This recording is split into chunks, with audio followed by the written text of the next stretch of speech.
The drawing room of Beaumont Manor hummed with the polite chatter of London's finest ladies, all gathered for the quarterly charitable society meeting.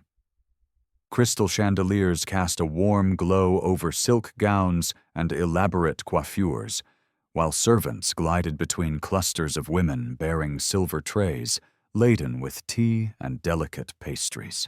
Lady Beatrice Langford had positioned herself in what she considered the most advantageous spot in the entire room, a small settee near the window, partially obscured by an enormous potted fern. From here, she could observe the proceedings without being drawn into tedious conversations about the latest bonnet styles, or which gentleman had danced with whom at last week's ball. At 26, Beatrice had perfected the art of social invisibility. Not that she was unattractive. Quite the contrary. Her dark auburn hair and intelligent gray eyes had caught attention enough during her first season 9 years ago. But after her father's investments had gone catastrophically wrong, leaving the Langford family teetering on the edge of financial ruin, suitors had evaporated like morning mist. Pride had prevented her from accepting offers from men who viewed her solely as a pretty ornament, and practicality had kept her from pursuing romantic fantasies when her family needed her dowry money for more pressing matters, like keeping their ancestral home from falling into complete disrepair. She sipped her tea and allowed herself a small smile of satisfaction. This was perfectly pleasant, observing humanity from a safe distance, contributing her required attendance to the charitable cause, and avoiding the pitying glances that inevitably came when unmarried women of a certain age gathered together. That one, a crisp, aristocratic voice declared from somewhere behind the fern. Beatrice froze, her teacup halfway to her lips. "I beg your pardon, Your Grace," came another voice. "Mrs. Harrington, if Beatrice wasn't mistaken. That young woman by the window. Who is she?" Beatrice's heart sank as she realized they were discussing her. She considered standing up to announce her presence, but something in the tone of the first voice, imperious, calculating, and utterly confident, kept her seated. "That is Lady Beatrice Langford, Your Grace, Lord Langford's daughter. A perfectly respectable family, though I understand they've had some difficulties in recent years." Difficulties? The aristocratic voice, definitely belonging to someone titled Beatrice, noted with growing alarm, sounded intrigued rather than dismissive. "Financial troubles, I'm afraid. Nothing scandalous, mind you. Poor investments. Her father is too trusting by half, but Lady Beatrice is quite proper. She's been out for years, though she never took. Too bookish, some say. Too opinionated, others claim. Personally, I think she simply never found anyone worthy of her notice. Or perhaps no one worthy gave her the attention she deserved," the first voice said thoughtfully. "Tell me, is she desperate to marry?" Beatrice nearly choked on her tea. The audacity. Desperate?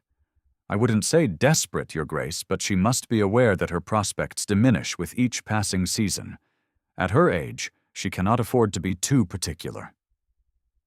"Perfect," the voice declared with satisfaction. "Absolutely perfect." Before Beatrice could process this alarming statement, a woman swept around the fern with the force of a small hurricane. She was perhaps 60 years of age, dressed in an exquisite lavender silk gown that screamed both wealth and impeccable taste.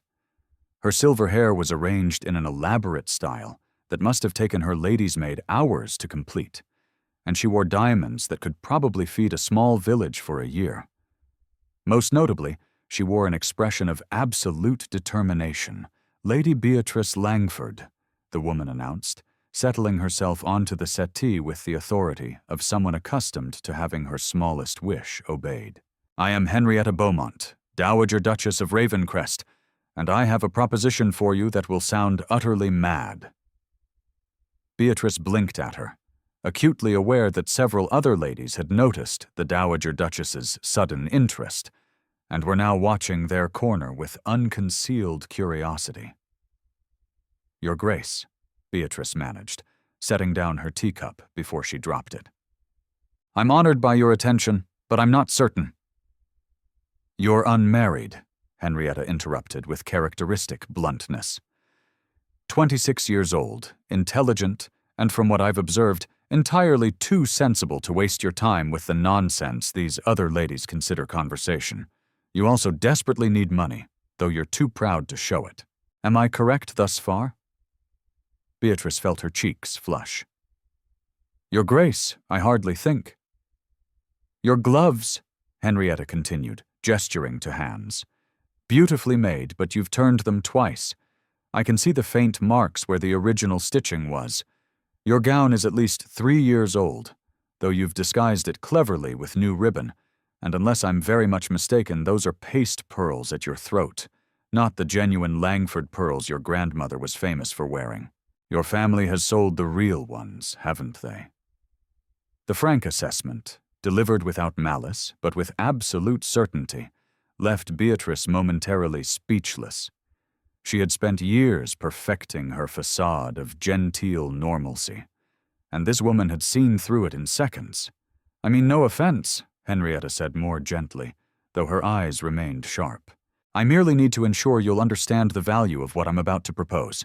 You see, I have a son." "Congratulations," Beatrice offered weakly. Henrietta's lips twitched. "Alexander Beaumont, Duke of Ravencrest, 32 years old, devastatingly handsome, if I do say so myself, wealthy beyond measure, and possessing absolutely no interest whatsoever in finding a wife. Do you know how many debutantes I've paraded before him over the past decade? Dozens. Beautiful, accomplished young ladies from the finest families in England. He treats them all with perfect courtesy and complete indifference. I'm sorry for your difficulty, Your Grace, but I fail to see how this concerns me. Because," Henrietta leaned closer, her voice dropping to a conspiratorial whisper that somehow carried more weight than a shout, "you are going to pretend to be his fiancée, starting immediately." Beatrice stared at her. "I beg your pardon?" "Just for this afternoon," Henrietta continued, as if she hadn't just suggested something completely insane. "You see, there are several particularly odious women at this gathering who have been hounding me mercilessly about Alexander's unmarried state. Lady Harrington actually had the audacity to suggest that perhaps my son prefers unconventional companionship. I need to silence them, and you, my dear, are the perfect solution." "Your Grace, I cannot possibly." "You can, and you will," Henrietta said firmly, "because I am going to make it worth your while. Stand up!" Somewhere in Beatrice's sensible mind, a voice was screaming at her to refuse, to make her excuses, and leave immediately. But another part of her, the part that had spent years watching her father's worry lines deepen, that had seen her mother quietly sell family heirlooms piece by piece, that had lain awake at night, calculating how many more months they could maintain appearances before the creditors came calling. That part of her stood up. "Excellent." Henrietta rose as well, linking her arm through with proprietary satisfaction. "Now smile as if I've just shared delightful news. That's right. And for heaven's sake, try to look like a woman in love. I don't even know your son. Minor detail. Now hold your head high. You're about to become the most talked-about woman in London." Before Beatrice could protest further, Henrietta had steered her into the center of the drawing room, where the gathered ladies turned to observe them with varying degrees of interest. "Ladies," Henrietta announced, in a voice that carried effortlessly across the room, bringing all conversation to an immediate halt. "I have the most wonderful news. May I present my son's fiancée, Lady Beatrice Langford. The wedding will be in 3 months' time at St. George's. We are keeping it small, only 500 guests or so." The room erupted. Women surged forward with congratulations and questions, their voices blending into an incomprehensible cacophony. Beatrice felt herself being pulled into embraces by people she barely knew, heard herself murmuring responses that she couldn't quite process, and caught glimpses of faces ranging from delighted to devastatingly envious. Through it all, Henrietta remained at her side, a small smile of triumph playing about her lips. "Your Grace," Beatrice hissed under her breath during a brief lull in the onslaught. "This is madness. When your son discovers what you've done—" "Oh, Alexander will be furious," Henrietta agreed cheerfully. "Absolutely apoplectic. It will be magnificent. He's been far too complacent lately. This will do him good. Do him good. You've just announced to all of London society that we're engaged. Indeed I have. And now you have a choice, my dear. You can publicly humiliate both yourself and me by denying it in front of all these witnesses, ensuring that neither of our reputations ever recovers," or Henrietta's voice took on a steely quality. "You can play along for the remainder of this afternoon, and tomorrow morning you and I will have a proper discussion about compensating you for your trouble." "Compensating me?" Beatrice's mind raced. "You mean I mean that I am prepared to be exceedingly generous to the woman who helps me solve my problem. Your family's financial difficulties could become a thing of the past, Lady Beatrice. All you need do is pretend to be in love with my son for one afternoon. Surely that's not too high a price." Beatrice looked at the faces surrounding her, women she'd known for years, but who had never particularly noticed her before.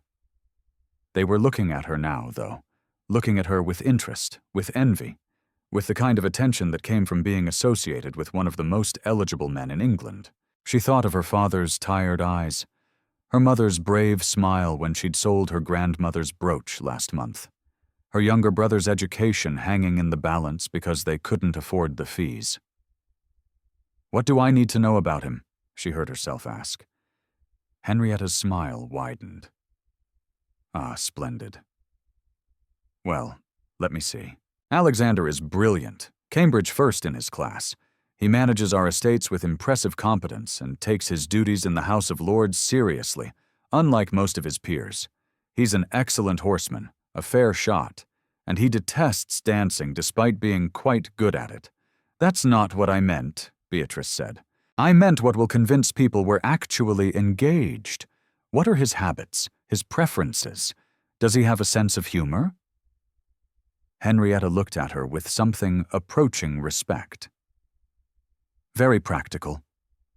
Yes, he has a quite wonderful sense of humor, though he hides it behind that ducal reserve he's perfected. He's sardonic rather than jovial, wit over warmth, if you take my meaning. He reads voraciously, particularly philosophy and political theory. He takes his coffee black, his whiskey neat, and his privacy seriously. He's loyal to those he cares about, but slow to trust." And she added, with a significant look, "He has very little patience for dishonesty or manipulation." "Then he's going to absolutely despise this," Beatrice said flatly. "Oh, undoubtedly. But by the time he discovers it, you'll have made such an impression on London society that breaking the engagement will be far more trouble than maintaining the fiction. At least for a short while. A short while. 3 months should suffice. Long enough to satisfy the gossips and get everyone accustomed to the idea that Alexander is finally settling down. After that, we can arrange a quiet dissolution of the engagement. Mutual decision, no scandal, everyone parts as friends. And the compensation you mentioned. We'll discuss specific terms tomorrow," Henrietta said. "But I assure you, it will be more than adequate to resolve your family's financial concerns. Shall we say enough to pay off your father's debts and provide a comfortable settlement?" "Besides," Beatrice's breath caught, "that kind of money would change everything. Her father could stop selling off pieces of their heritage. Her mother could hold her head high in society again. Her brother could finish his education.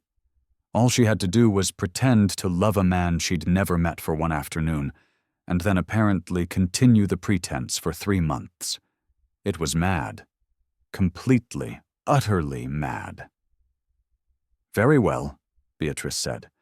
"But tomorrow morning we discuss terms properly, and if your son wishes to end this charade immediately, I'll support whatever explanation he prefers." "Excellent," Henrietta said, "though I doubt Alexander will want to end it once he thinks through the implications. He's far too clever for that." Now, smile. Lady Harrington is approaching, and she's the worst gossip in London.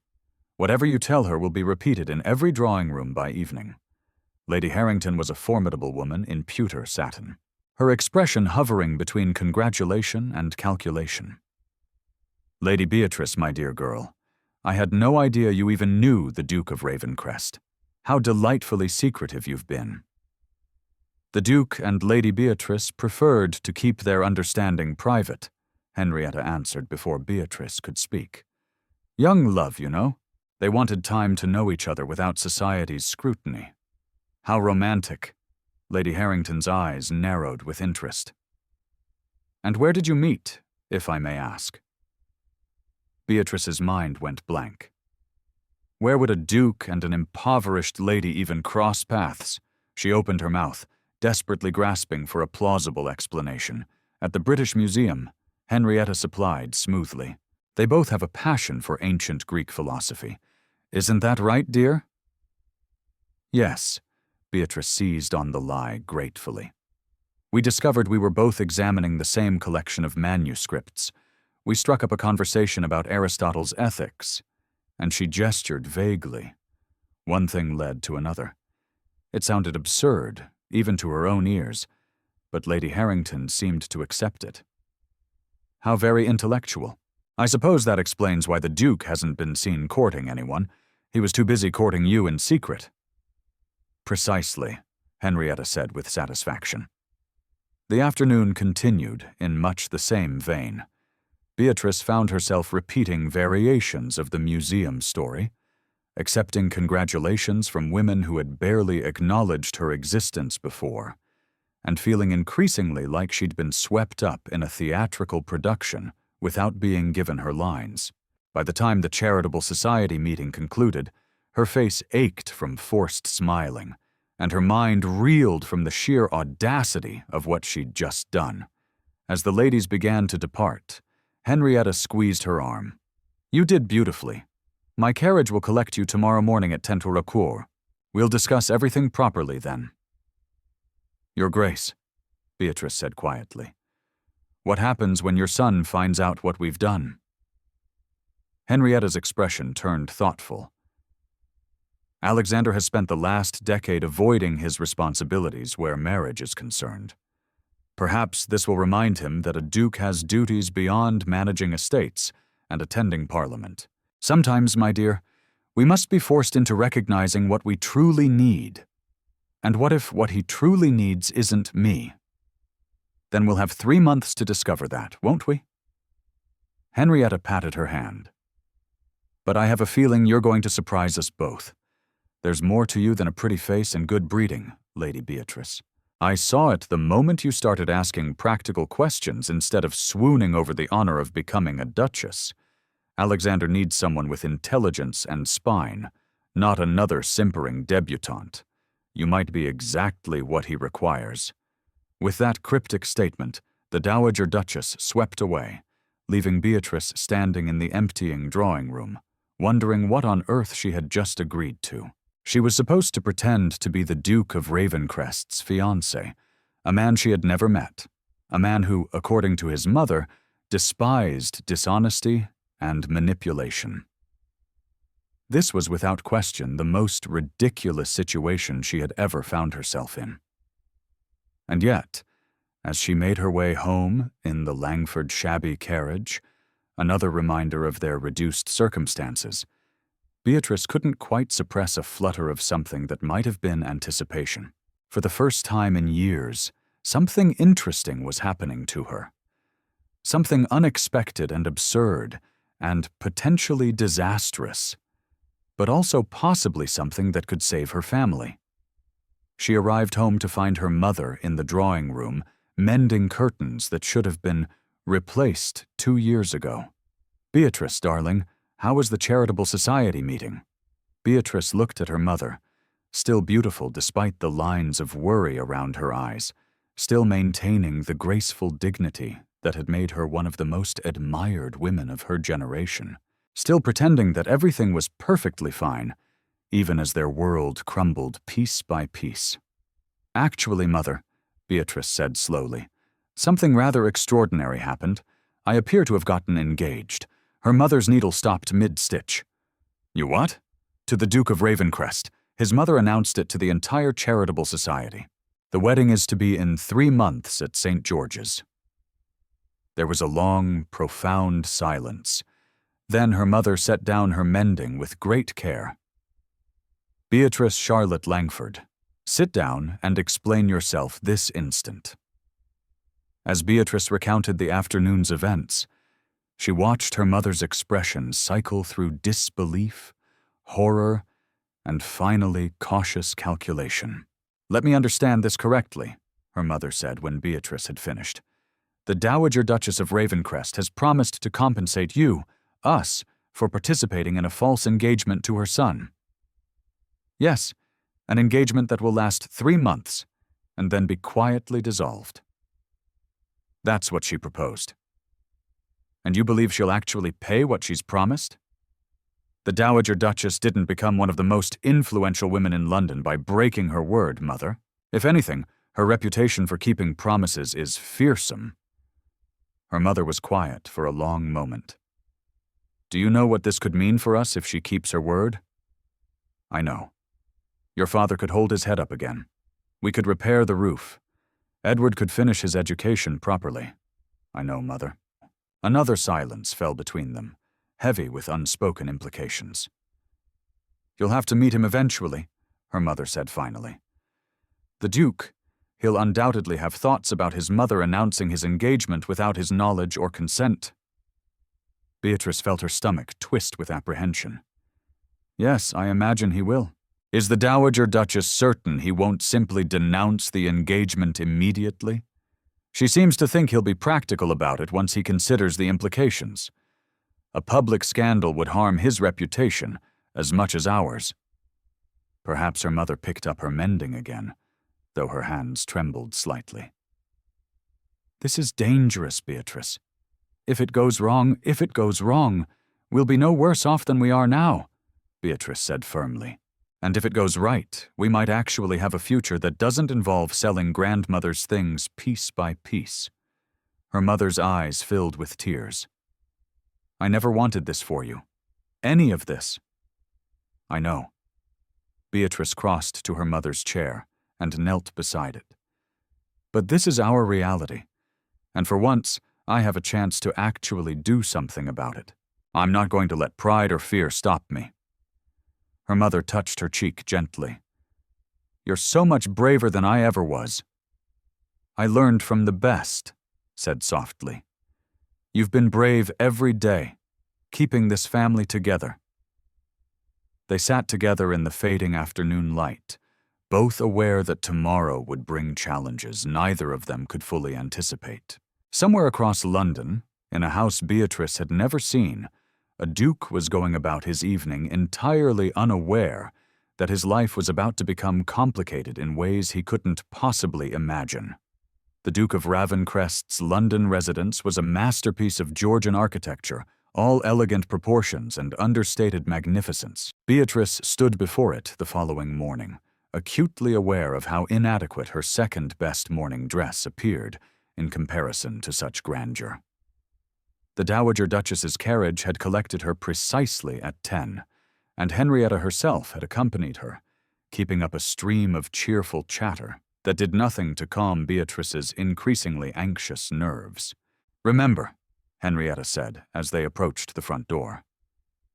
Alexander will bluster and rage. Let him.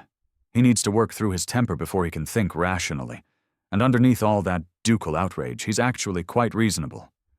That's reassuring, said faintly. Also, he may say some rather cutting things. Don't take them personally. He has a tongue like a razor when he's angry, but he's never deliberately cruel. Your Grace, you're not actually helping. Henrietta laughed. Sorry, dear. I'm simply excited. This is the most interesting thing that's happened in years. They were admitted by a butler whose expression suggested he had witnessed many interesting things in his time and been impressed by none of them.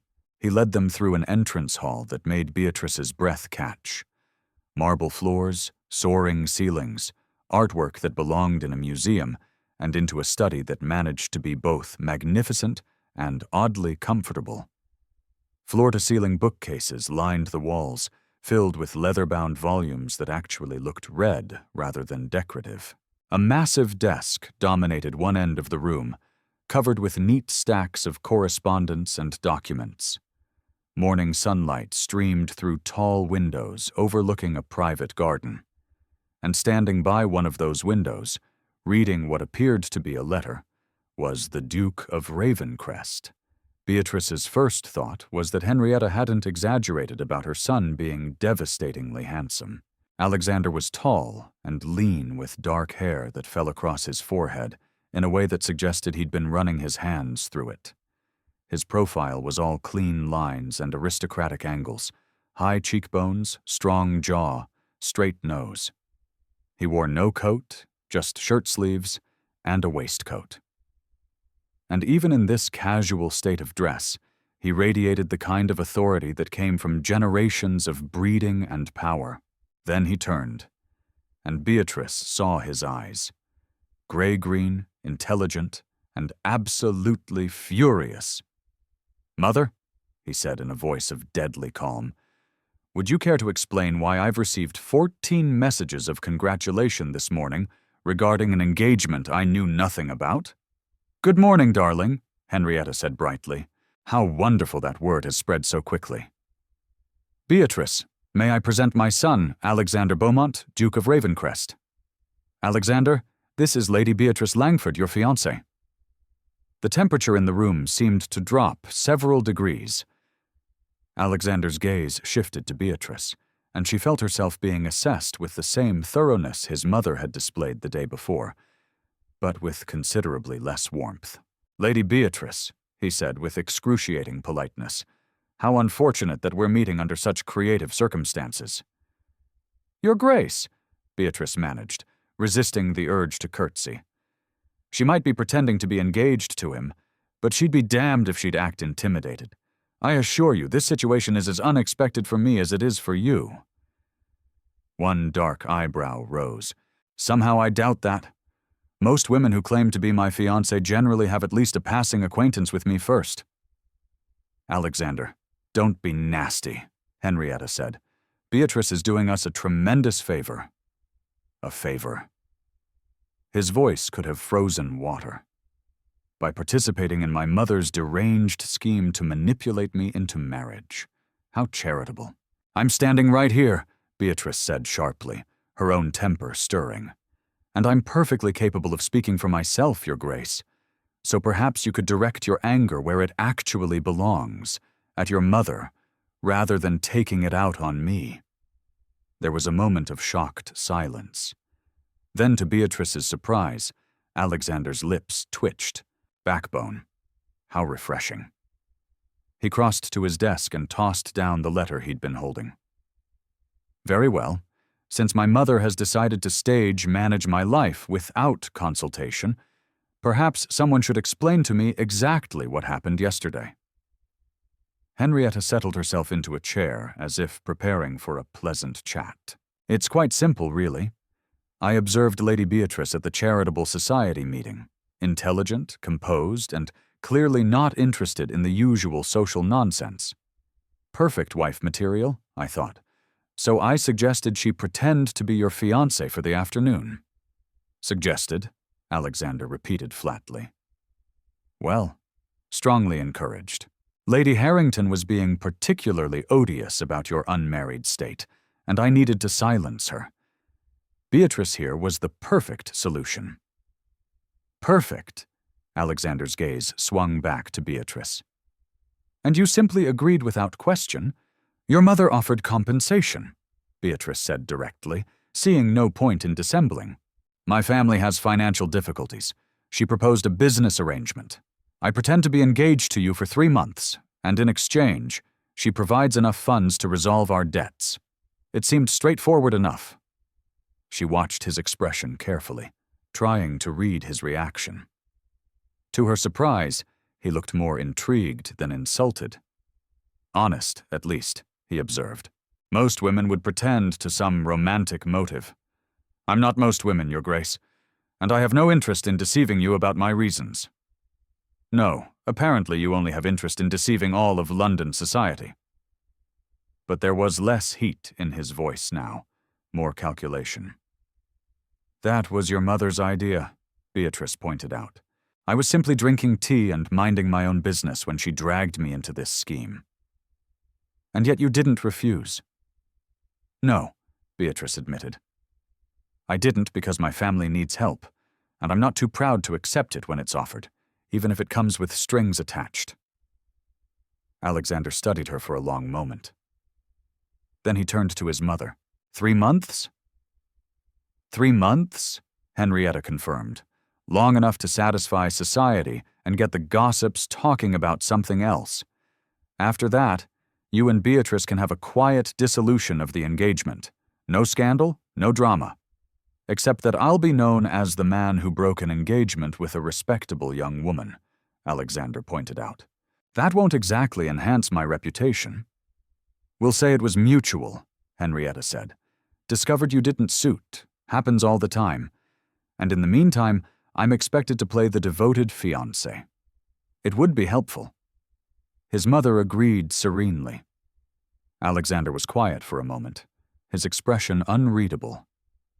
Then he moved to pour himself a glass of whiskey from the decanter on his desk. It's 10 in the morning, Henrietta observed. Yes, and I've just discovered I'm engaged to a complete stranger. I believe that warrants morning drinking. He downed half the glass, then looked at Beatrice again. Tell me, Lady Beatrice, are you aware of what being engaged to a duke actually entails? The social obligations, the scrutiny, the endless parade of tedious events you'll be expected to attend at my side. I imagine it's considerably more pleasant than watching my family's home fall apart around us, Beatrice said evenly. Something flickered in his eyes. Surprise, perhaps? Or reluctant respect? You're remarkably pragmatic about this. I find pragmatism useful in difficult situations. And this is a difficult situation. Extraordinarily so, Beatrice agreed, but not insurmountable. Your mother is right about one thing. If you denounce the engagement now, it creates a scandal that harms both of us. Better to maintain the fiction for a short time, and then end things quietly. 3 months isn't so very long. Alexander finished his whiskey and set down the glass with precise care. Very well. I'll agree to this absurd charade on 2 conditions which are, Henrietta asked. First, we establish clear terms. Lady Beatrice will receive her compensation in stages. 1/3 now to demonstrate good faith, 1/3 at the halfway point, and the final third when the engagement ends amicably. That ensures cooperation from all parties. Agreed, Henrietta said promptly. And the second condition? Alexander looked directly at Beatrice. You move into this house immediately. What? Beatrice and Henrietta spoke simultaneously. If we're going to convince London society that this engagement is real, we need to be seen together frequently. That means dinners, events, morning rides in the park, all the tedious courtship rituals people expect. It will be far easier if you're living under my roof with my mother as chaperone. Of course, Alexander, that's highly irregular, Henrietta protested. So is arranging a fake engagement without my knowledge, he countered. Besides, plenty of engaged couples live in the same household with appropriate chaperonage. It will actually make our story more convincing. He had a point, Beatrice realized with dismay, and she could see the calculation in his eyes. This was a test. He expected her to refuse to balk at such an unconventional arrangement. All right, she said. Both Beaumonts turned to stare at her. All right, Alexander repeated.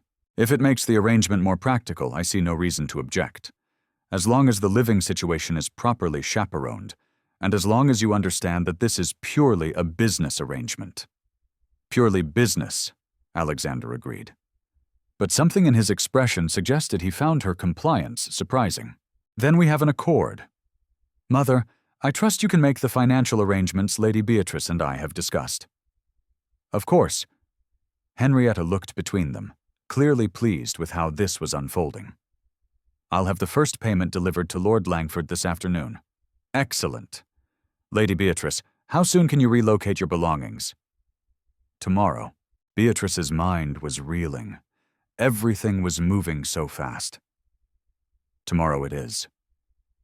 Alexander moved back to his desk, already dismissing them. Mother, please show Lady Beatrice to whatever rooms you think appropriate, and someone should probably notify the staff that we're about to have another resident. Wait, Beatrice said. That's it. We're just doing this. Alexander looked up, and for the first time she saw a hint of humor in his eyes. Did you expect more discussion? You've accepted my terms. I've accepted yours. The arrangement is settled. Unless you're developing cold feet. No, said quickly. I simply thought that I'd rage and threaten and throw you out. His smile was sardonic. I considered it. But as you pointed out, the damage is already done. My mother has ensured that half of London believes we're engaged. Fighting it would only create more problems, so we might as well make the best of this farce. He returned his attention to the papers on his desk. We'll have dinner together this evening, 7-4. Please dress appropriately. If we're going to convince people we're madly in love, we should probably have at least one proper conversation. It was clearly a dismissal. Beatrice followed Henrietta out of the study, her mind churning with everything that had just transpired. In the space of a single morning, she'd gone from impoverished lady to the Duke of Ravencrest's fiancée. She was moving into his house tomorrow to spend 3 months pretending to be in love with a man who clearly resented the entire situation. What had she gotten herself into? Moving into the Duke of Ravencrest's London residence proved to be considerably more complicated than Beatrice had anticipated. Her mother had spent the entire evening in a state of anxious excitement, alternating between concerns about propriety and relief at the promised financial assistance that had indeed arrived that afternoon, delivered in person by the Dowager, Duchess's secretary with a bank draft that had made Beatrice's father's hands tremble. This is real, he'd said quietly, staring at the paper as if it might vanish. This is actually happening. Try not to spend it all at once, Beatrice had said, attempting levity to cover her own anxiety. I've committed to 3 months of extremely awkward social theater. Now, watching her meager belongings being loaded into the Beaumont family carriage, she felt the full weight of what she'd agreed to settle over her like a physical thing.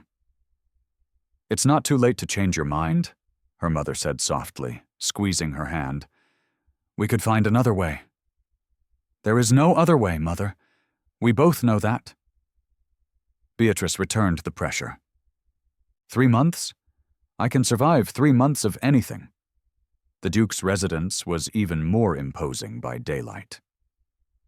Beatrice was greeted at the door by Mrs. Thornbury, the housekeeper, a formidable woman in her 50s, who radiated competent efficiency and barely concealed skepticism about this entire arrangement.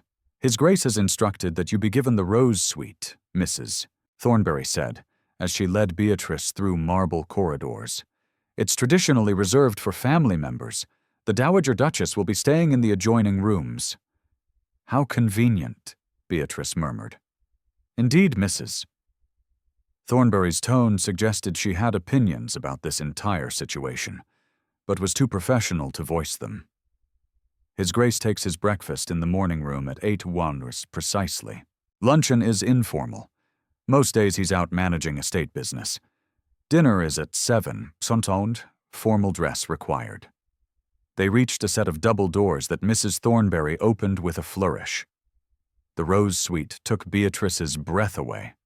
The sitting room was decorated in shades of cream and rose with elegant furniture that looked both beautiful and comfortable. Through another door, she could see a bedroom with a 4-poster bed draped in silk hangings. It was easily 3 times the size of her bedroom at home. His Grace's private apartments are in the East Wing, Mrs. Thornbury continued. He values his privacy greatly. The library is on the ground floor. You're welcome to use it, though His Grace requests that volumes be returned to their proper places. The music room is on the second floor, should you play, and please inform me if you require anything for your comfort." After Mrs. Thornberry departed, Beatrice stood in the center of her new sitting room and tried not to feel overwhelmed. This was temporary, she reminded herself. 3 months of play acting, then back to her real life, hopefully with enough money to ensure that life would be considerably more comfortable. A knock at the door interrupted her thoughts. She opened it to find Henrietta looking delighted. "Settling in?" the Dowager Duchess asked, sweeping past her without waiting for invitation. "Excellent. Now we need to discuss strategy. Strategy for convincing society that you and Alexander are genuinely in love. It won't be easy. My son has never shown interest in anyone before. People will be scrutinizing every interaction." Beatrice sank into one of the chairs. "Wonderful. More pressure." "Don't be dramatic, dear. I have complete faith in your abilities." Henrietta settled across from her. "Now there's a dinner party at Lady Hathaway's tomorrow evening. Excellent opportunity to be seen together in public. Alexander will need to be attentive, holding your chair, fetching refreshments, that sort of thing. And you'll need to look at him as if he's utterly fascinating. That might be challenging given that he looks at me as if I'm a particularly irritating inconvenience. Oh, he's simply sulking. He'll come around." Henrietta waved a dismissive hand. Beneath that ducal frost, Alexander is actually quite capable of charm. He just rarely bothers with it. How reassuring. "Trust me, dear. My son is many things. Stubborn, proud, occasionally insufferably arrogant. But he's not stupid. He knows this arrangement benefits him as much as you. Once he stops being annoyed about being outmaneuvered, he'll commit properly to the performance." Beatrice hoped she was right. The thought of spending 3 months with a man who resented her presence was exhausting to contemplate. Dinner that evening was precisely as uncomfortable as Beatrice had feared. She'd chosen her best evening gown, emerald silk that had been beautiful 4 years ago, and was merely presentable now, and arrived in the formal dining room at exactly 7's. Alexander was already there, dressed impeccably in black evening clothes that made him look like something from a Renaissance painting. Devastatingly handsome and completely unapproachable, he rose when she entered, which was proper, but the gesture felt mechanical rather than courteous. "Lady Beatrice, punctual. I appreciate that in a person." "I try not to waste other people's time," she replied, taking the seat the footman held for her. "Even when I'm being forced into their company through maternal scheming." His lips twitched. "At least we agree on something." The first course was served, a delicate soup that Beatrice barely tasted. The silence stretched between them, broken only by the quiet clink of silver on china. Finally, Alexander spoke. "We should probably establish some ground rules. Beyond moving in with you and pretending to be madly in love, beyond those, yes." He set down his spoon with precise care. "First, I expect discretion. Whatever happens or doesn't happen within these walls stays private. No gossiping with friends, no confiding in family beyond what's necessary." "Agreed." "Second, we'll need to coordinate our schedules. I have obligations that can't be avoided. Parliamentary sessions, estate business, social events that I've already committed to. You'll need to accompany me to at least some of them." I expected that. "Third," he paused, studying her, "we should probably make an effort to actually know each other. People in love generally have conversations." "What a revolutionary concept," Beatrice said dryly. "Engaged couples talking to each other. Don't be sarcastic. Then don't state the obvious." They glared at each other across the table.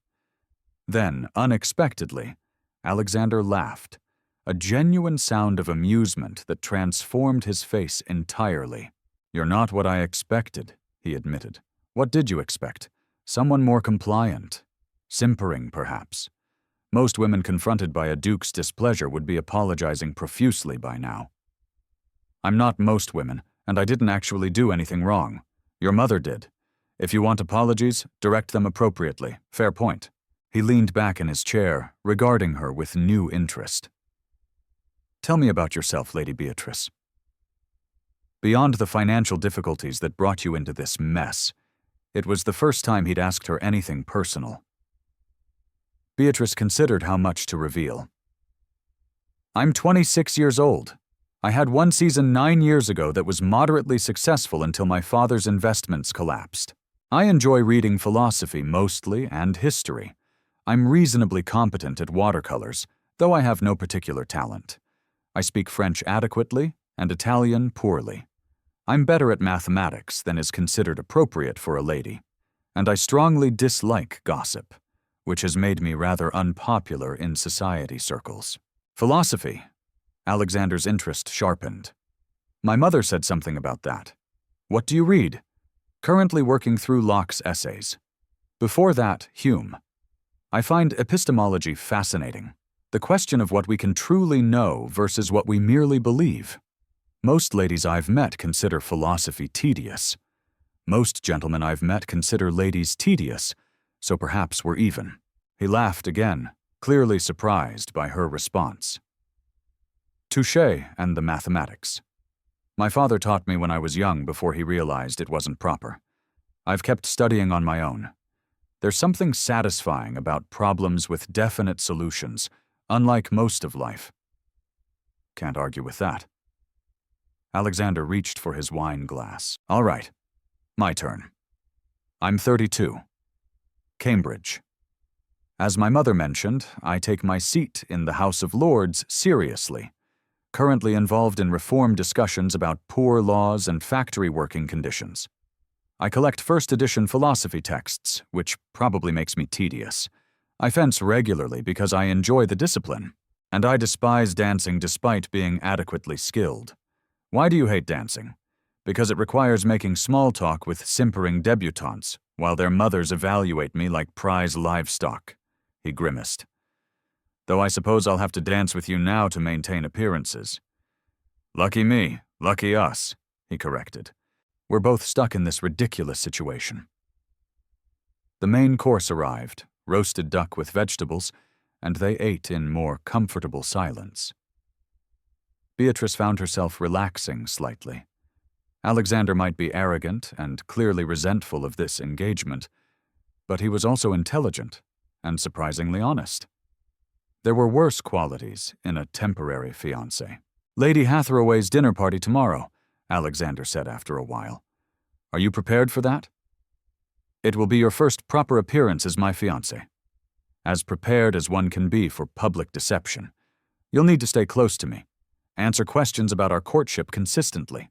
Stick to the British Museum story my mother invented, and for heaven's sake, try to look at me occasionally as if I'm not completely insufferable. That might require considerable acting skill." "I have complete faith in your abilities," he said, echoing his mother's earlier words with obvious sarcasm. "Likewise, Your Grace, I'm sure you can manage to look besotted for a few hours. I'm a duke. I can manage anything when necessary. What a humble attitude. I prefer confident." They finished the meal with increasingly comfortable banter, and Beatrice realized with some surprise that she was actually enjoying herself. Alexander was sharp-witted and had a bone-dry sense of humor that appealed to her. When he wasn't being coldly formal, he was actually rather likable. Dangerous thought that this was a business arrangement, nothing more. She couldn't afford to forget that. After dinner, Alexander escorted her to the library, an enormous room that made her gasp with delight. Books lined every wall, floor to ceiling, more volumes than she'd ever seen outside of a university. "You're welcome to read anything here," Alexander said, watching her reaction with amusement. "Though I'd appreciate volumes being returned properly. They're organized by subject and author." "Of course." Beatrice moved along the shelves, reading titles with growing excitement. "You have Aristotle's complete works and Plato. And is that a first edition of Descartes?" "It is." He pulled the volume down and handed it to her. "Careful with it, but yes, you may borrow it." Their fingers brushed as she took the book, and Beatrice felt an unexpected jolt of awareness. She pulled back quickly, clutching the volume like a shield. "Thank you. You're welcome." If he'd noticed her reaction, he gave no sign. "I generally spend evenings here when I'm not required elsewhere. Feel free to join me or not, as you prefer. I don't expect us to be constantly in each other's company. That would be exhausting." Agreed. He moved toward the door, then paused. "Lady Beatrice, for what it's worth, you're handling this situation with considerably more grace than I expected. I apologize if I was unduly harsh this morning. It was unexpected enough to leave her momentarily speechless. Thank you. For your grace." "Alexander," he said, "if we're supposed to be engaged, you should probably use my given name, at least in private." "Alexander, then, and you should call me Beatrice." "Very well. Good night, Beatrice." "Good night." After he left, she sank into one of the library chairs and released a shaky breath. This was going to be more complicated than she'd anticipated, because against all reason and common sense, she was beginning to like Alexander, and that was absolutely the last thing she needed. Lady Hathaway's dinner party was exactly the sort of glittering social event that Beatrice had avoided for years. The drawing room blazed with candlelight, reflecting off jewels and silk gowns. London's most influential families had gathered, ostensibly for dinner, but really to observe the Duke of Ravencrest and his mysterious new fiancée.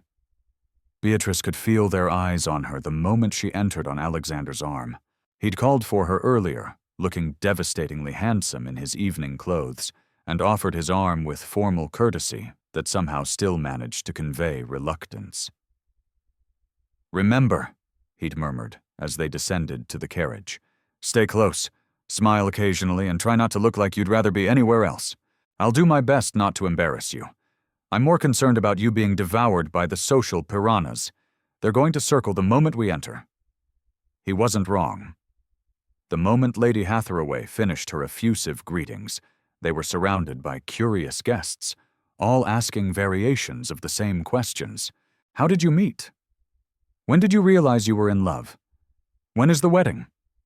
Alexander handled it with practiced ease, his hand at the small of Beatrice's back, a gesture that appeared possessive, but felt oddly protective.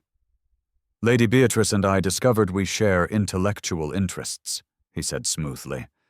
"Everything else followed naturally." "How romantic," Lady Peyton cooed.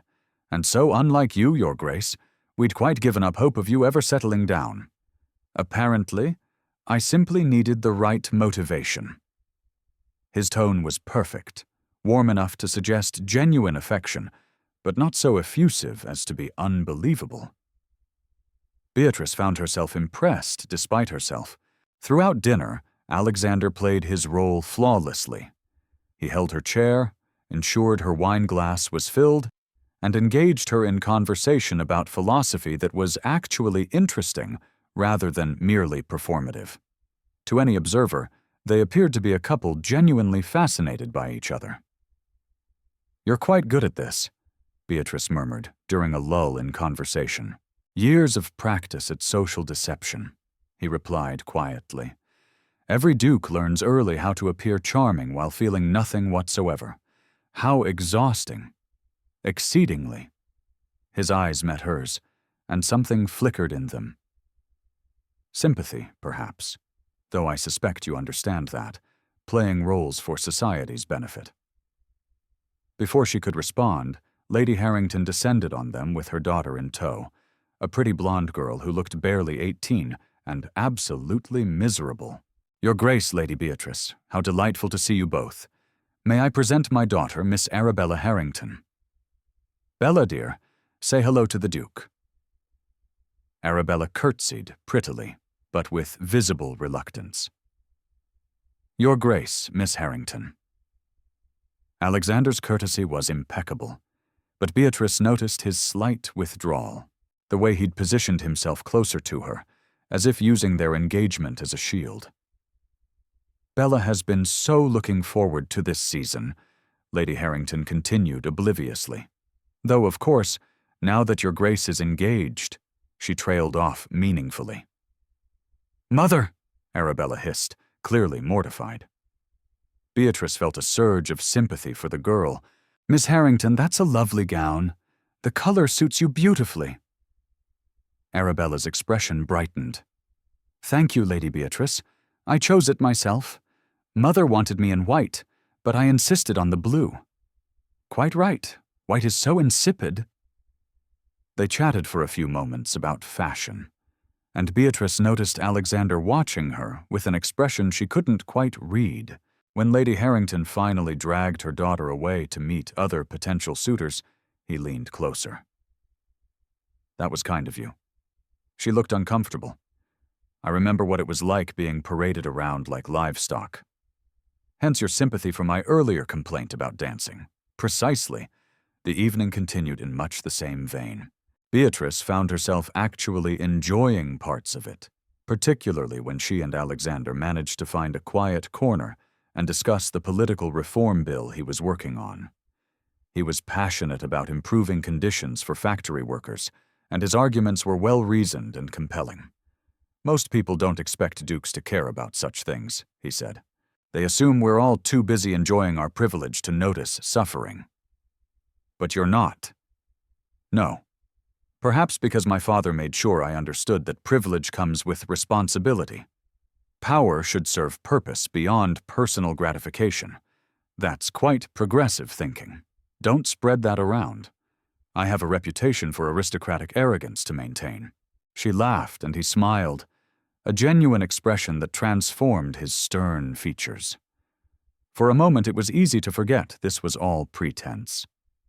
As the evening wound down and they prepared to leave, Lady Hathaway pulled Beatrice aside. "My dear, I must say, I've never seen the Duke look at anyone the way he looks at you. You've quite captured his attention." Beatrice manufactured an appropriate blush. "He's very special indeed, and you seem perfect for each other. Intelligent conversation, shared interests, much better than some simpering debutante who'd bore him within a week." In the carriage ride home, Alexander was quiet, staring out the window at the dark London streets. "You did well tonight," he said finally. "Very convincing." "As did you?" "Yes, almost too convincing." He turned to look at her, his expression unreadable in the dim light. "We need to be careful, Beatrice." "Careful of what?" "Of forgetting this isn't real. It would be easy to get confused, to start believing our own performance." Her heart gave an odd thump. "I'm not confused." "Good. Neither am I. Just establishing clarity," but his tone suggested he was trying to convince himself as much as her. When they arrived home, Alexander escorted her to her suite with formal courtesy. "Good night, Beatrice. Good night, Alexander." She closed the door and leaned against it, her mind whirling. He was right to be concerned. Tonight had felt disturbingly natural. The conversations, the shared humor, the way they'd moved together through the social minefield. It would be very easy indeed to forget this was temporary, to start imagining that the warmth in his eyes was real rather than performed. She couldn't afford that kind of foolishness. In 3 months this engagement would end.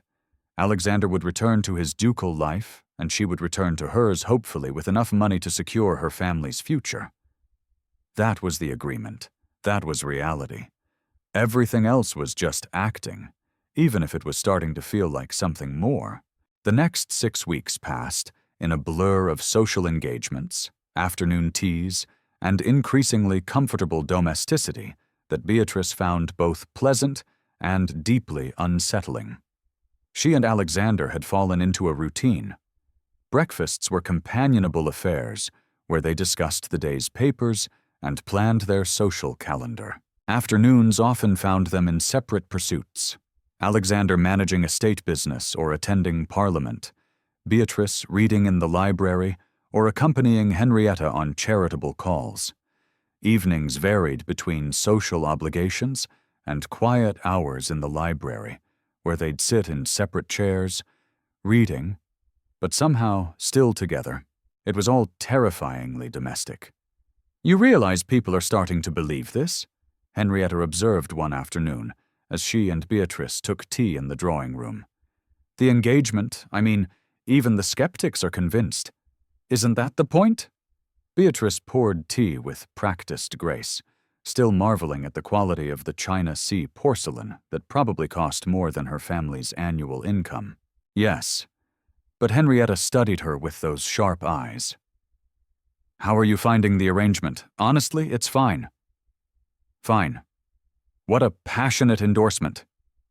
Beatrice set down the teapot with more force than necessary. What do you want me to say, Your Grace? That I'm enjoying playing house with your son? That I've forgotten this is temporary? Have you forgotten? No. But even as she said it, Beatrice felt the lie of it. Because somewhere in the last 6 weeks, something had shifted. It had started small. Alexander remembering she preferred her tea with lemon rather than milk. Him pulling down books he thought she'd enjoy without being asked. The way he'd positioned himself between her and an obnoxiously persistent Lord Ashford at Lady Morrison's ball, his hand at her waist, possessive and protective. Then there were the conversations, long, meandering discussions about everything from philosophy to politics to whether the new gas lighting being installed throughout London was progress or madness. He listened to her opinions as if they mattered, challenged her thinking without dismissing her, and seemed genuinely interested in her perspective. She'd caught herself watching him when he wasn't looking. The way he ran his hand through his hair when frustrated with a particular passage in a book. The rare smile that transformed his stern features. The competent grace with which he moved through both ballrooms and his own study. And then there was last week when he'd found her crying in the library. She'd received a letter from her father, enthusiastic and hopeful for the first time in years, talking about repairs to the estate and her brother's excellent progress at school. The relief of it, combined with the guilty knowledge that this was all built on deception, had overwhelmed her. Alexander had walked in, taken one look at her tear-stained face, and without a word, pulled her into his arms. She'd cried against his shoulder while he held her, one hand stroking her hair, murmuring nonsense comfort. When she'd finally calmed enough to explain, he'd said simply, "You're saving your family. That's nothing to feel guilty about. I'm lying to everyone. We're lying to everyone," he'd corrected. "This was my choice too. Don't carry that burden alone." The memory of his arms around her, the solid warmth of him, the unexpected gentleness, it haunted her. Beatrice.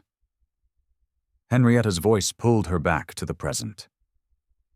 "Where did you go just now?" "Nowhere important." Henrietta looked skeptical. "You know, I've been watching you and Alexander together, the way he looks at you when you're not paying attention, the way you light up when he enters a room." "We're playing our roles," Beatrice said firmly, as agreed. "If you say so, dear. But I've known my son his entire life, and I've never seen him look at anyone the way he looks at you. Not once in 32 years. Before Beatrice could formulate a response, Alexander himself appeared in the doorway, looking unusually disheveled. His cravat was loosened, his hair mussed as if he'd been running his hands through it repeatedly, and his expression was somewhere between frustrated and exhausted. "Pros, darling?" Henrietta asked.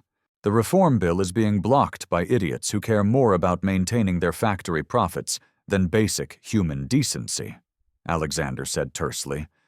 "I've spent 4 hours in debate with men who think 10-year-olds working 14-hour days is perfectly acceptable. How dreadful, said, can the bill be salvaged? Possibly, if we can convince enough votes, but it's exhausting arguing with people who refuse to see reason." He noticed their tea setup and moved toward them. "May I join you, or is this ladies' time?" "Join us," Beatrice said, pouring him a cup. "Lemon, no sugar." He took it with a small smile.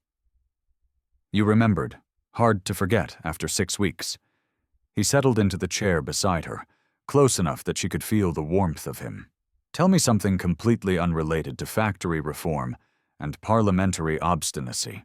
Please, I need to think about anything else." "I finished the Descartes," Beatrice offered. And I've started on Spinoza. Ah, yes. Nothing says light reading like 17th century rationalism, but his tone was teasing rather than dismissive. What do you think of it? Dense, occasionally brilliant. Sometimes I suspect he's making things more complicated than necessary, just to sound intellectual. Alexander laughed. The genuine sound that she'd come to treasure. Fair assessment, though. Don't let the philosophy dons hear you say that. What philosophy dons would I be speaking with? Good point. He stretched his legs out, relaxing visibly, though you'd hold your own if you did. You've got a sharper mind than half the men I studied with at Cambridge.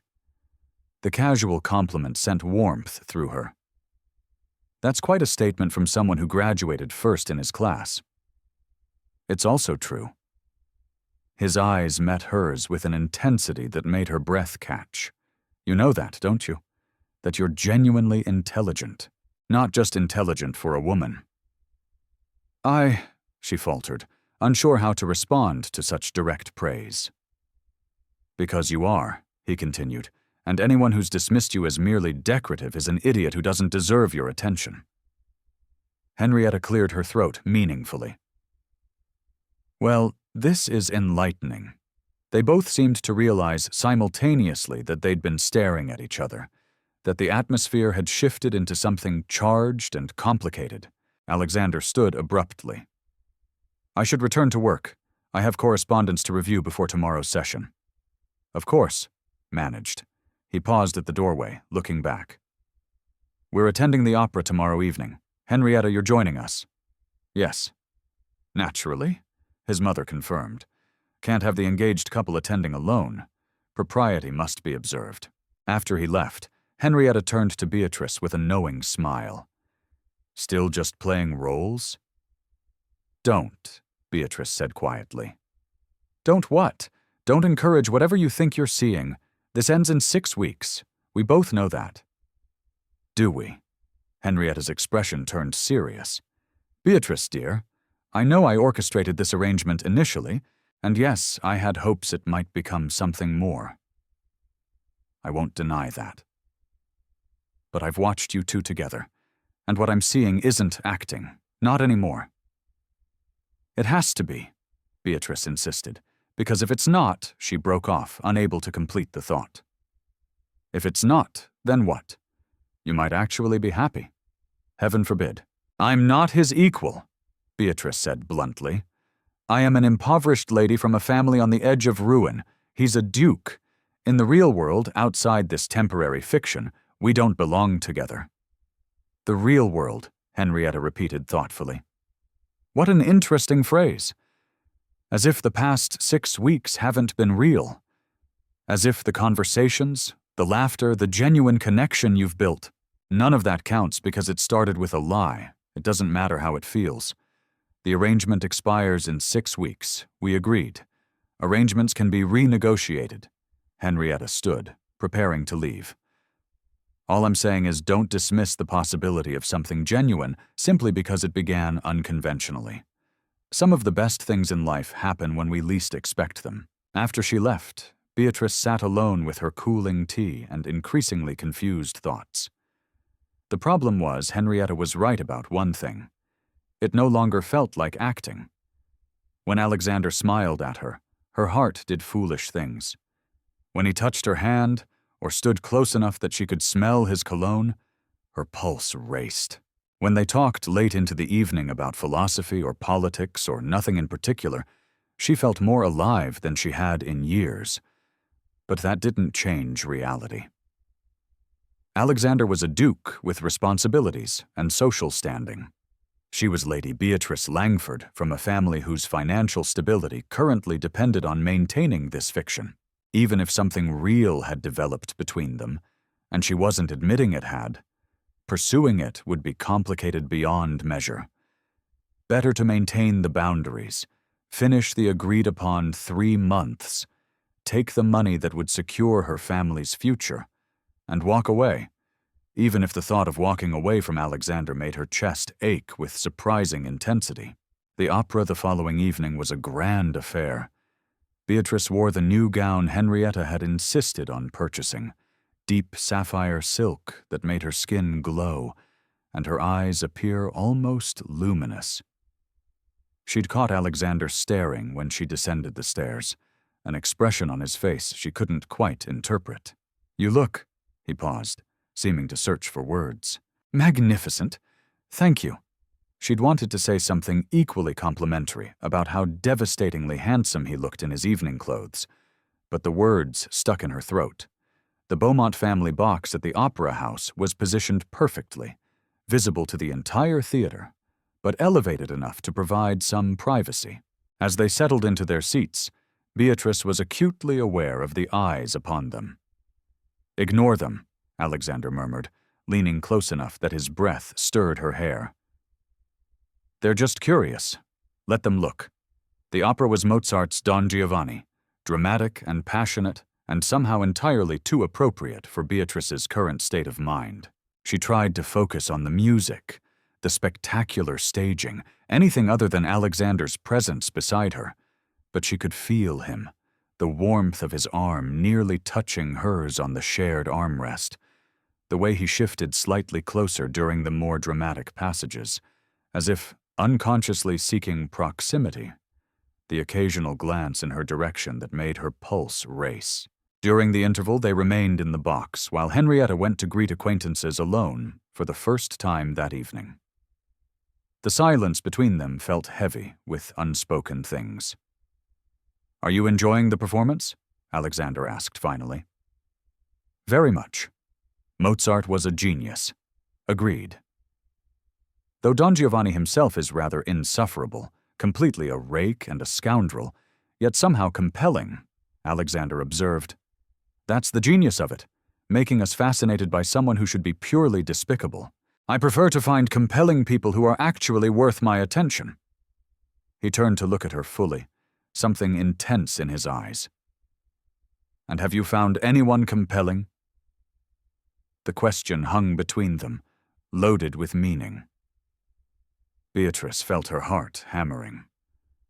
Perhaps, he repeated softly. Not a definitive answer.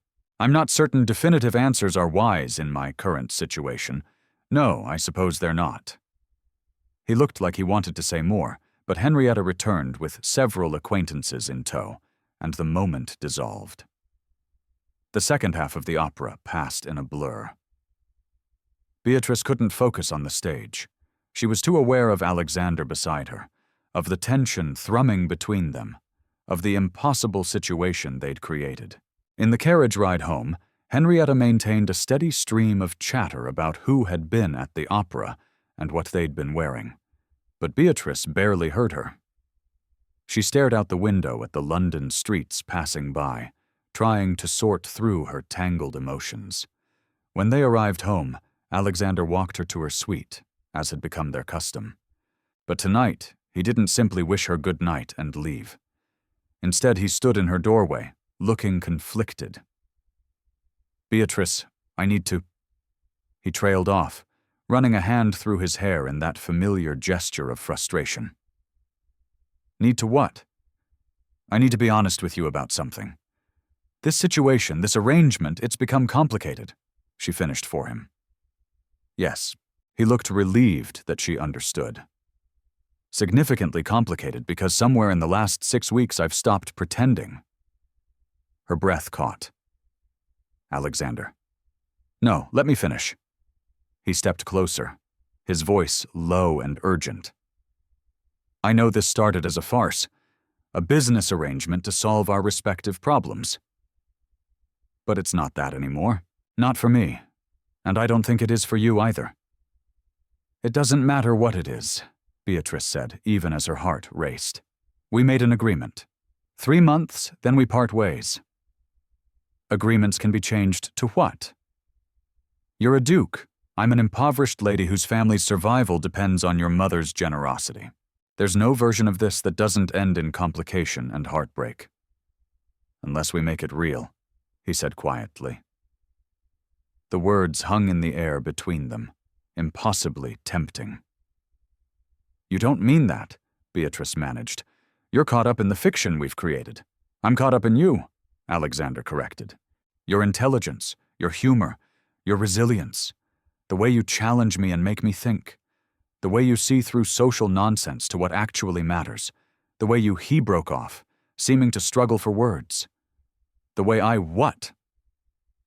He stepped closer still until they were barely a foot apart. The way you make me want things I've never wanted before. Partnership, companionship, someone who actually understands me rather than just tolerating me for my title. Beatrice felt tears prickling behind her eyes. You can't say these things. Why not? They're true. Because they make everything harder because in 6 weeks this ends. We agreed, Alexander. We had a plan. Then let's change the plan. His hand came up to cup her cheek, thumb brushing away a tear she hadn't realized had fallen. Let's make this real. Marry me. Not as part of an arrangement, but because we choose it, because what we found together is worth keeping. It was everything she wanted and couldn't allow herself to have. I can't, she whispered. Don't you see? I came into this for money to save my family. If I say yes now, I'll never know, and neither will you, whether it's real or just desperation and proximity and pretending for so long that we've confused ourselves. I'm not confused, but I am. She pulled away from his touch, wrapping her arms around herself. I don't know what's real anymore, Alexander. I don't know if I've actually fallen in love with you, or if I've just convinced myself I have, because it makes the charade easier to maintain, and you don't know either. Not really. He looked stricken. Beatrice. We need to stick to the plan, she said firmly, even as her heart broke. 6 more weeks. Then we end the engagement as agreed. If what you're feeling is real, it will still be real after 3 months of separation. And if it's not, if we've just been caught up in playing house, then we'll have saved ourselves from making a terrible mistake.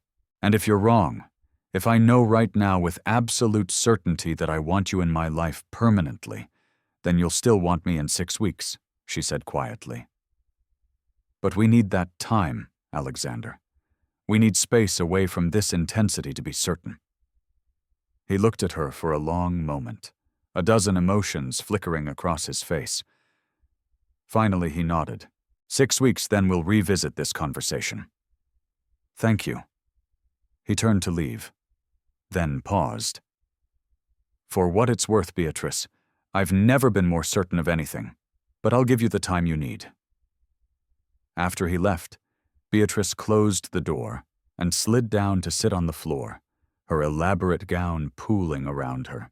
She buried her face in her hands and let herself cry for what she wanted, for what she was afraid to take, for the impossible situation they'd created, because Alexander was right. Somewhere in the last 6 weeks, she had stopped pretending, too. She'd fallen in love with him, with his intelligence and his unexpected kindness, with his passion for making the world better, and his dry humor, with the way he looked at her as if she was the most fascinating person he'd ever met. But loving him didn't make the complications disappear. It didn't change the fact that their relationship was built on deception, that her family's financial security still depended on maintaining this fiction.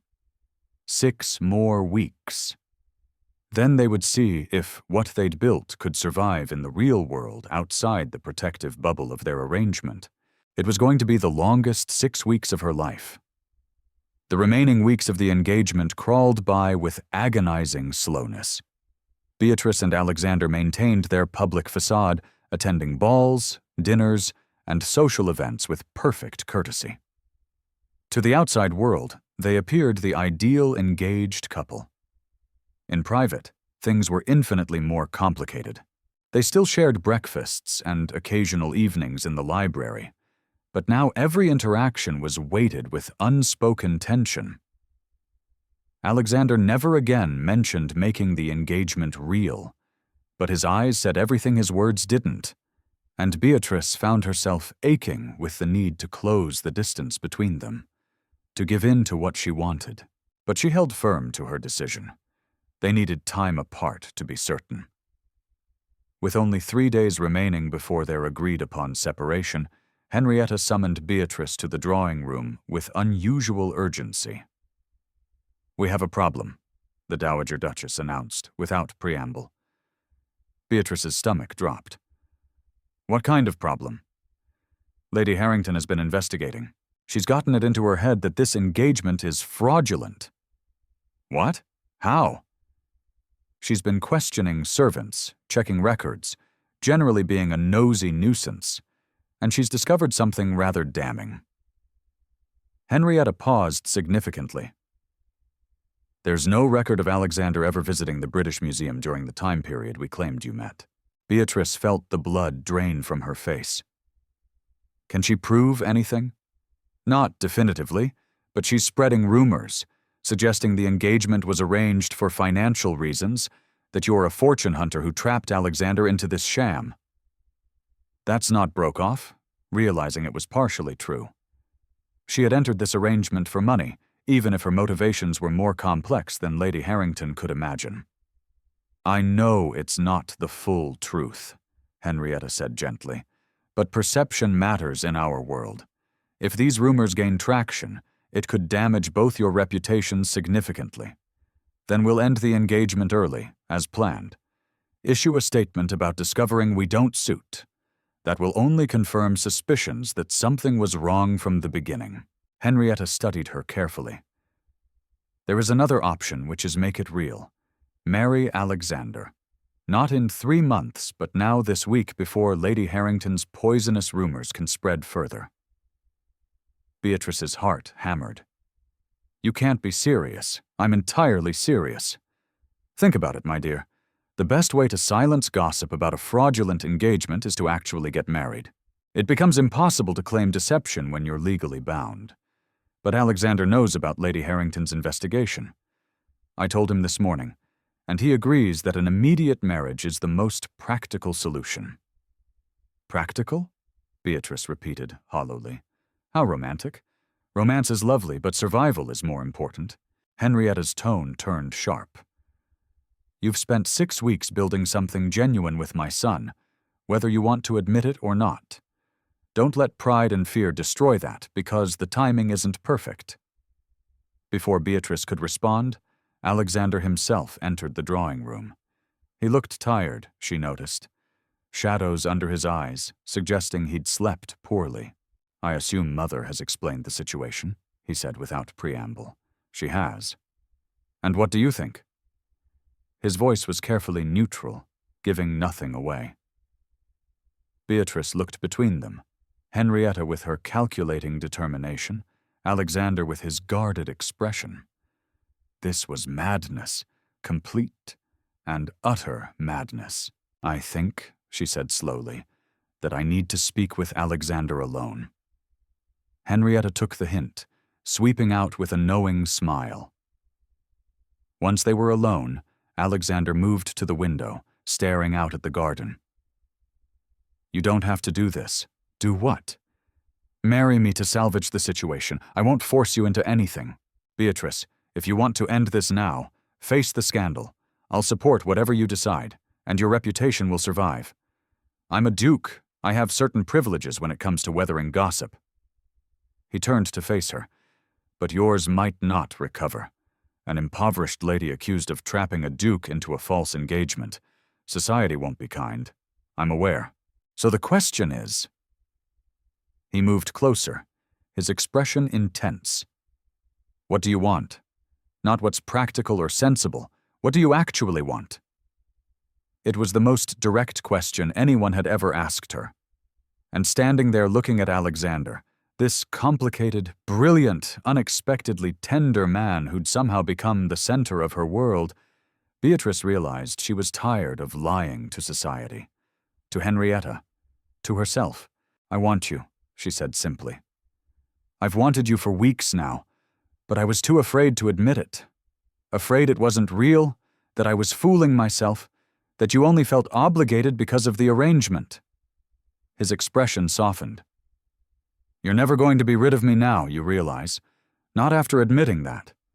Is that a threat, Your Grace?" "A promise, Lady Beatrice." He closed the remaining distance between them. "So, Let me be equally direct. I love you, not because of any arrangement or convenience, not because we've been playing house and it's comfortable, but because you challenge me and fascinate me and make me laugh when I least expect it, because you're brilliant and kind and stronger than you give yourself credit for, because when I imagine my future, you're in every part of it. Tears spilled down Beatrice's cheeks. You can't possibly. I can, and I do. He cupped her face in both hands, thumbs brushing away tears. I know this started as a farce. I know it's complicated and unconventional and possibly the most impractical foundation for a marriage in the history of the aristocracy, but I've never been more certain of anything. We barely know each other. We've spent 6 weeks having conversations deeper than most married couples manage in a lifetime.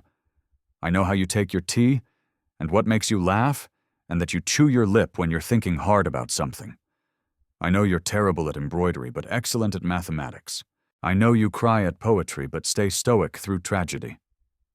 I know. He broke off, searching her face. I know you're afraid, and I understand that, but don't let fear stop you from taking something that could make us both happy. Beatrice reached up to cover his hands with hers.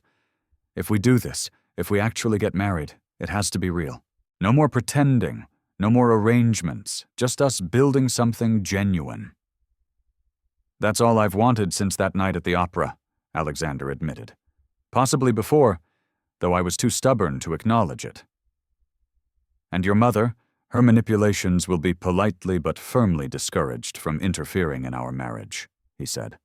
I love her dearly, but she's meddled quite enough for one lifetime. Beatrice laughed through her tears. She means well. She's a menace, a well-intentioned menace. But still, his expression turned serious. So, is that a yes? Will you marry me for real this time? I need you to understand something first. Beatrice took a shaky breath.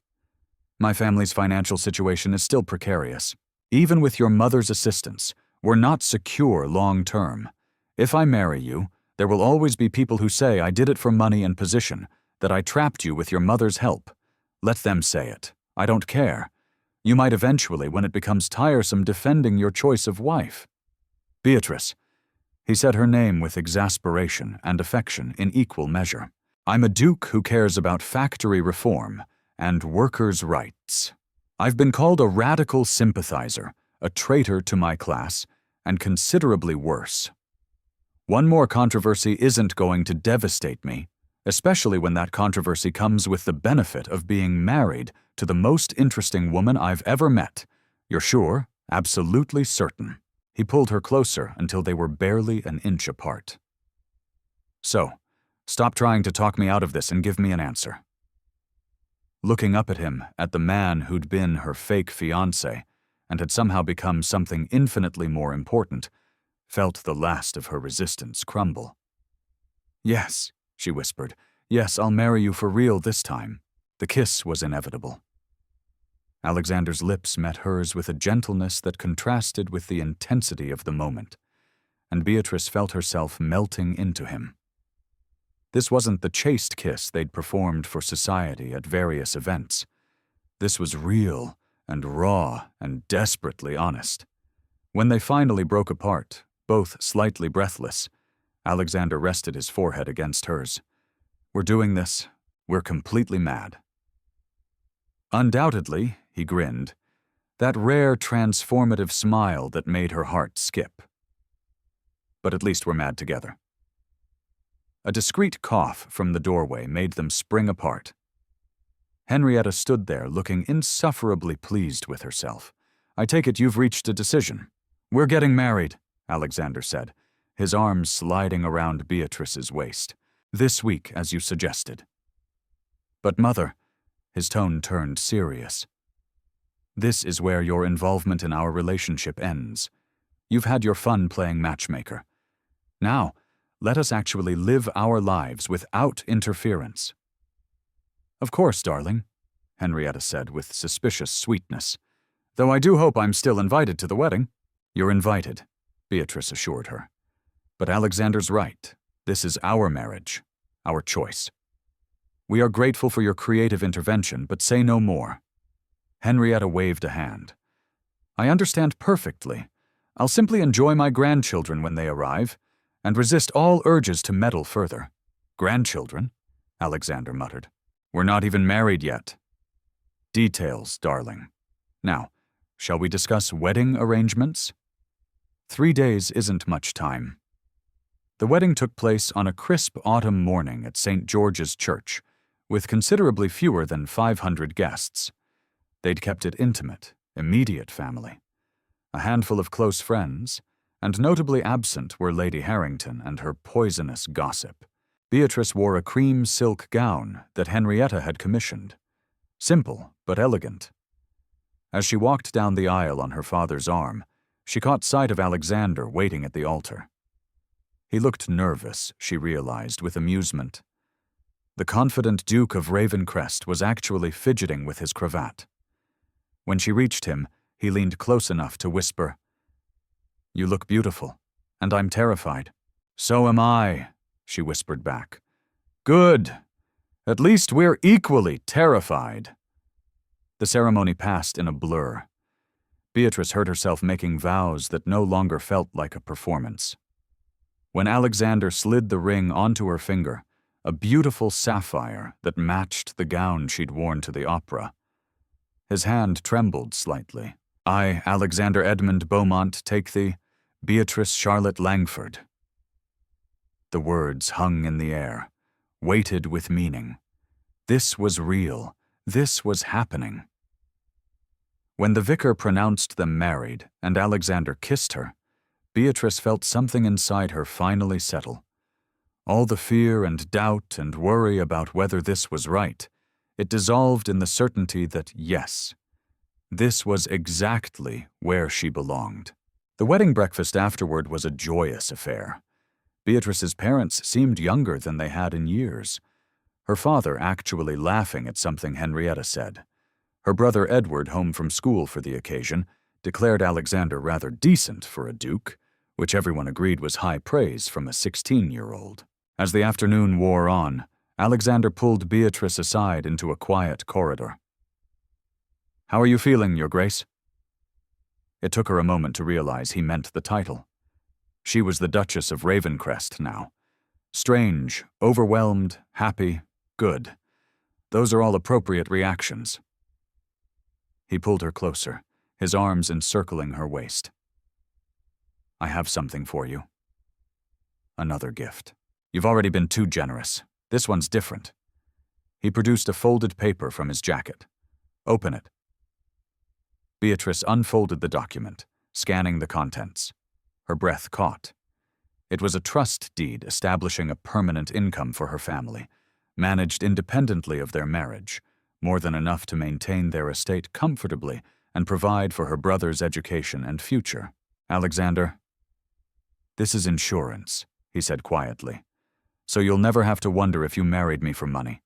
This is yours, regardless of what happens between us. If our marriage succeeds, and I fully intend that it will, this gives your family security without being tied to my goodwill. If somehow we're completely wrong about each other and everything falls apart, you'll still have provided for them. Either way, that burden is lifted." She looked at him through tears. "You didn't have to do this. Yes, I did. Because I need you to know that I want you here as my wife, as my partner, because I love you, not because you need my money or my protection. Those come freely, but your choice to stay has to be just that, a choice, sir." Beatrice threw her arms around him, the document crumpling between them. "You impossible, wonderful man! How did I get so lucky?" "I believe my mother ambushed you at a charity tea," he said dryly. "But I like to think fate played a role too. They stood there in the corridor holding each other until someone called that the carriages were ready to take them home to their home." Beatrice realized not his house where she was a temporary guest, but their shared residence. The thought was both thrilling and terrifying. That night after the guests had departed and the house had quieted, Beatrice stood in her new bedroom, the Duchess's suite, adjoining Alexander's rooms, trying to process everything that had happened. A soft knock at the connecting door made her turn. "Come in," Alexander entered, having changed out of his formal wedding clothes into a dressing gown. He looked younger somehow, less like a duke, and more like just Alexander. "I wanted to make sure you're all right," he said. "This has been a rather overwhelming day." "I'm fine. Better than fine." She moved to where he stood. "Though I keep expecting to wake up and discover this is all an elaborate dream. If it is, we're sharing it, which seems improbable." He reached out to tuck a strand of hair behind her ear, his touch gentle. "We don't have to. That is, I don't expect," he broke off, clearly struggling. "Are you trying to tell me we don't have to consummate the marriage tonight?" Beatrice asked with amusement. "Yes, exactly that. We can take our time, get more comfortable with each other. There's no rush." She considered him for a moment. This man who'd shown her kindness when he could have been cruel, who'd respected her intelligence and valued her opinions, who'd just given her family financial security to prove his love was genuine. "What if I don't want to wait?" she asked softly. His eyes darkened. "Beatrice, we've been pretending for months, Alexander, maintaining careful distance even when we wanted more. I'm tired of pretending, tired of being careful." She moved closer until they were nearly touching. "We're married now, actually married. I don't want our wedding night to be another exercise in restraint.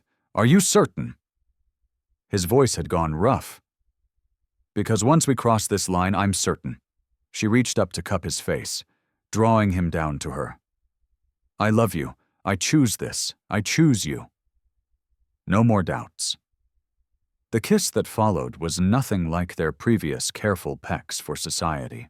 This was hungry and desperate and absolutely honest. Alexander's arms came around her, pulling her close as if he'd never let go. "I love you," he murmured against her lips.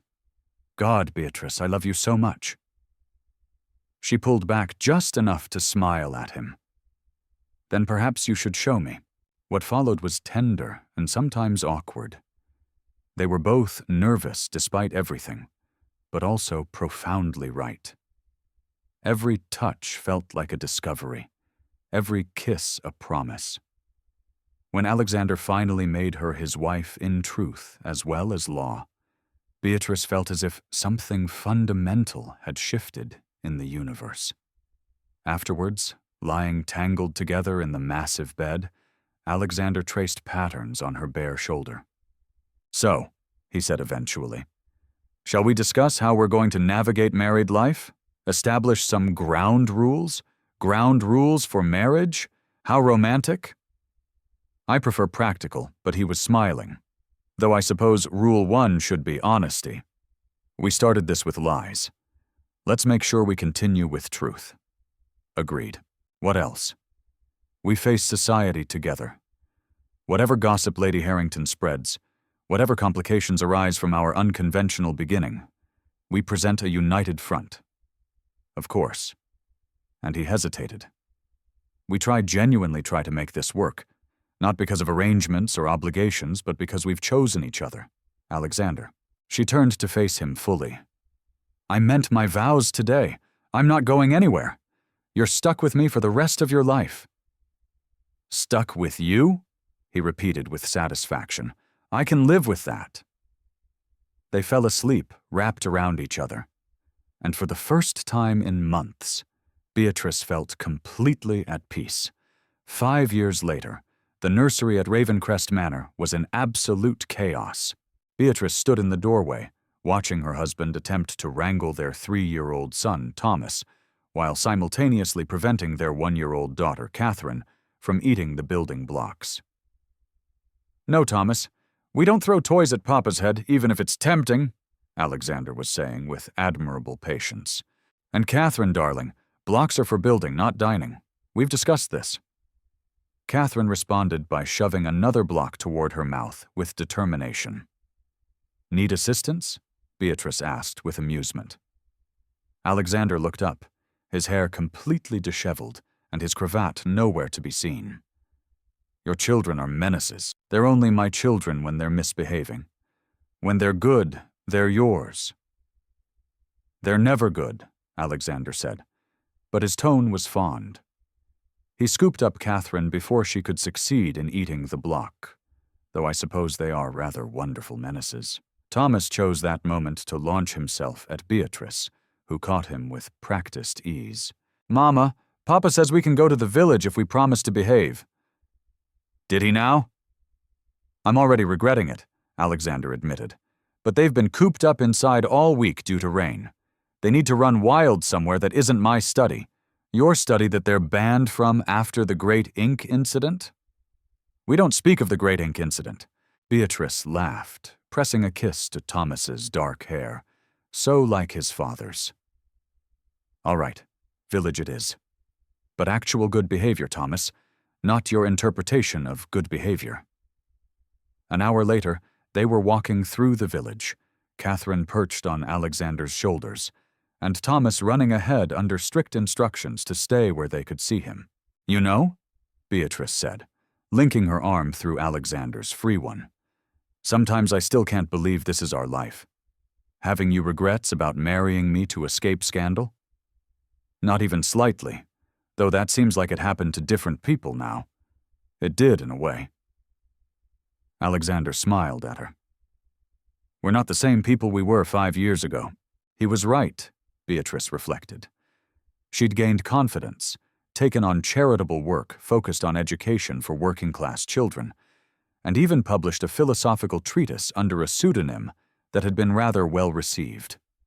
Alexander had successfully championed his factory reforms, served on several parliamentary committees, and generally proved that dukes could care about more than hunting and gambling, and together they'd built something real, a marriage based on genuine affection and respect, despite its ridiculous beginning. Mama, look. Thomas was pointing at a posting board in the village square. What does it say? Beatrice moved closer to read the announcement. Her eyes widened. It says Lady Harrington has been requested to leave the county by the local magistrate. Truly, Alexander looked delighted. Whatever for. Apparently she's been spreading malicious gossip about too many families, and someone finally had enough. Beatrice couldn't suppress a smile. The woman who tried to destroy our reputation has herself been destroyed by her own poisonous tongue. Karma is real, Alexander observed with satisfaction. Though I can't say I'm surprised. She made enemies of everyone. They continued their walk, the children happily chasing each other around the village green, while Beatrice and Alexander watched from a nearby bench. Do you ever miss it? Alexander asked suddenly. Your old life before all this? Beatrice considered the question seriously. Did she miss being Lady Beatrice Langford, impoverished and invisible, the quiet loneliness of being overlooked by society? Not even a little, she said honestly. I have everything I never knew I wanted. Purpose, partnership, a family. You good? He pulled her closer because I'm rather attached to keeping you around. Rather attached. What passionate language, Your Grace. Would you prefer if I wrote you poetry, serenaded you publicly? God, no. I prefer you exactly as you are. Pragmatic, occasionally insufferable, and mine. He kissed her temple. Yours. Always yours. Thomas chose that moment to tumble spectacularly, scraping his knee and immediately wailing. Beatrice hurried over while Alexander dealt with Catherine, who decided this was an excellent time to try climbing a tree. Later, back at home, with the children finally settled for their nap, Beatrice and Alexander found themselves in the library, still their favorite room, still where they spent their quiet evenings together. We should visit your parents this weekend, Alexander said, reviewing correspondence. Your father wants to show me something about the new drainage system. He's so proud of that drainage system, Beatrice said with affection. Since the financial stability Alexander had provided, her father had thrown himself into improving the estate. He's become quite the expert on agricultural management. Good. He seems happy. He is. They both are. She looked at Alexander over the top of her book. Thank you for that. For what? For giving my family security. For never making them feel like they're charity cases, for treating them with respect, even when it would have been easy to be condescending. Their family, Alexander said simply. Your family is my family. Besides, your father's actually fascinating to talk to. Once he's not worried about money, constantly set down her book and moved to sit beside him. Have I mentioned lately that I love you? Not in the last hour. I was beginning to worry. She swatted his arm, but couldn't suppress her smile. I love you desperately. Inconveniently. Completely inconveniently. You distract me from reading. Very inconvenient. I'll endeavor to be more distracting then. He pulled her into his lap, making her laugh. Can't have you finding books more interesting than your husband. Impossible task. You're unfortunately fascinating. Unfortunately, it would be easier if you were boring. Then I could ignore you and get more reading done. My apologies for being so compelling, he said clearly, not sorry at all. They fell asleep, wrapped around each other. And for the first time in months, Beatrice felt completely at peace. They fell silent as the afternoon light faded, talking about everything and nothing, upcoming social obligations, Alexander's latest parliamentary efforts, the children's antics, plans for the future. And Beatrice thought, not for the first time, that she was extraordinarily lucky, not because she'd married a duke, though that certainly had its advantages, but because she'd married this particular man, someone who challenged and supported her, who made her laugh and made her think, who'd given her a partnership she'd never dreamed possible. Their story had started with a lie whispered at a tea party. It had become a truth worth fighting for, and she wouldn't change a single ridiculous, improbable moment of it.